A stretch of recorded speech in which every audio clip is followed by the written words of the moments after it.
Alors, vu que Unity a changé ses tarifs, eh ben, je me suis dit, je vais faire un petit tableau comparatif en fonction des temps de recharge pour voir combien ça peut coûter tout ça. Donc, j'ai comparé par rapport aux bornes rapides Unity, c'est-à-dire celles qui peuvent monter jusqu'à 350 kW, bien que pour l'instant ce ne soit pas le cas. Et j'ai comparé aussi tout à droite avec les bornes 50 kW. D'où le fait qu'il n'y a pas de vitesse plus que 50 kW. Alors, bon, pour commencer, de toute façon, voilà, 79 centimes d'euros la minute.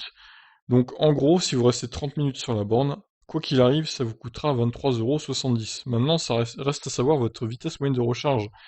Si vous avez un Audi e-tron ou une Renault Zoé, par exemple, bah, ça va être complètement différent. Parce que la Zoé, elle monte en pic à 50, mais ça dure pas longtemps, donc elle est plutôt autour de 40-45.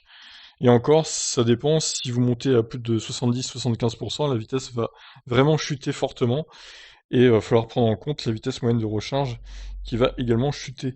Donc c'est difficile à calculer la vitesse moyenne de recharge pour chaque véhicule.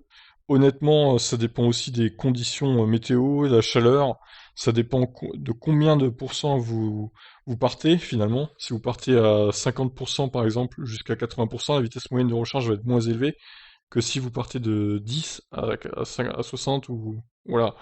Donc faut voir tout ça, c'est plus chiant à calculer quoi. Et pour tout vous dire, je ne saurais pas faire.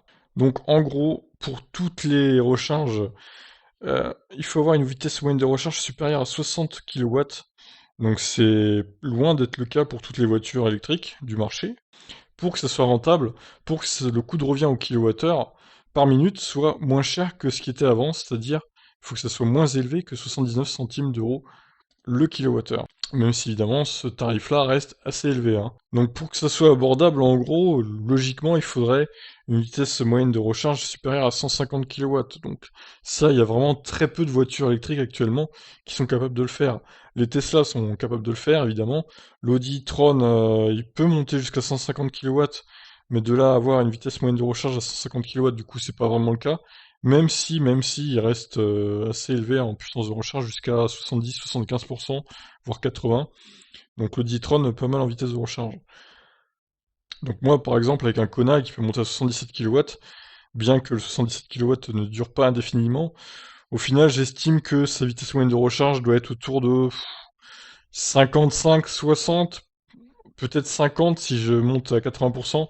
Donc au final, avec cette nouvelle tarification Unity, bah, je paierais plus cher que ce que j'aurais payé avant, quoi, je pense, globalement. Bon, par contre, évidemment, plus vous avez une vitesse de recharge élevée, plus vous allez recharger de kilowattheures en 30 minutes, et plus du coup, cette nouvelle tarification va s'avérer avantageuse.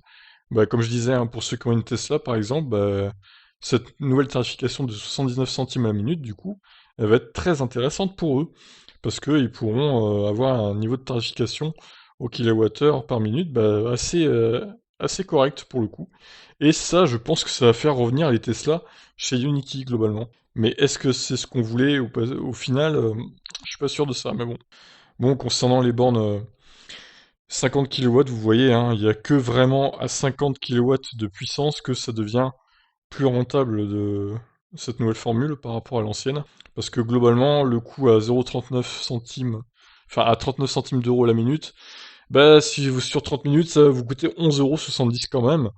Donc vous le voyez, il faut vraiment tirer toute la puissance de la borne et pour avoir une tarification moins élevée que ce qui était avant. Donc ça c'est pas gagné, hein. C'est vraiment pas gagné du tout d'être plus rentable sur ces bornes-là. Donc je vous laisse voir les détails, hein. J'ai fait la même chose pour 45 minutes de charge.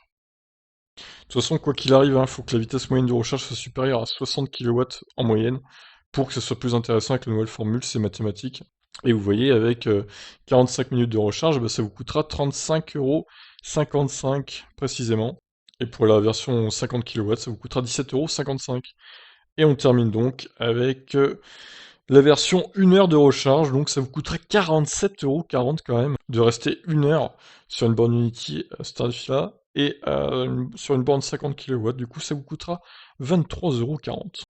Donc voilà, en résumé, bah, les voitures qui vont se faire le plus avoir, bah, c'est les voitures qui pourront pas chargé à plus de 60 kW en moyenne sur les bornes Unity avec cette nouvelle tarification. Donc tout ce qui est triplette Volkswagen, même si je pense que vu que c'est Volkswagen, ils ont des tarifs préférentiels, mais c'est pas sûr, hein, ça reste pas sûr, donc c'est à vérifier.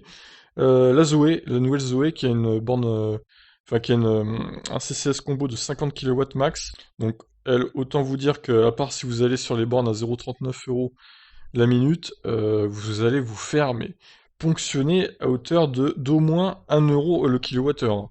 Donc ça va vraiment être horrible. Et puis Kona Niro, bah, ça dépendra de combien, d'à partir de combien vous changez la voiture. Si la batterie est en température, donc plus elle va être chaude, plus ça va changer vite longtemps. Ça va dépendre le Kona Niro, mais ça peut être un peu plus avantageux selon les situations. Et puis Tesla, évidemment, Audi e-tron et tout, bah, ça sera largement plus avantageux de se recharger avec la nouvelle tarification Unity. Concernant la i208, bah, je suis pas vraiment sûr que ça sera plus avantageux, même si évidemment elle monte en pic à 100 kW. Le pic durant pas très très longtemps, au final, ça reste à tester parce que je suis pas sûr que ça soit plus avantageux.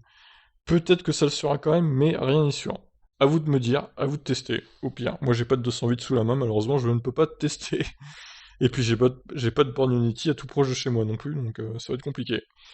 Voilà, bah écoutez, j'espère que ces trois tableaux vous auront aidé sur vos futurs déplacements pour vous recharger chez Unity. N'hésitez pas à commenter. Ciao.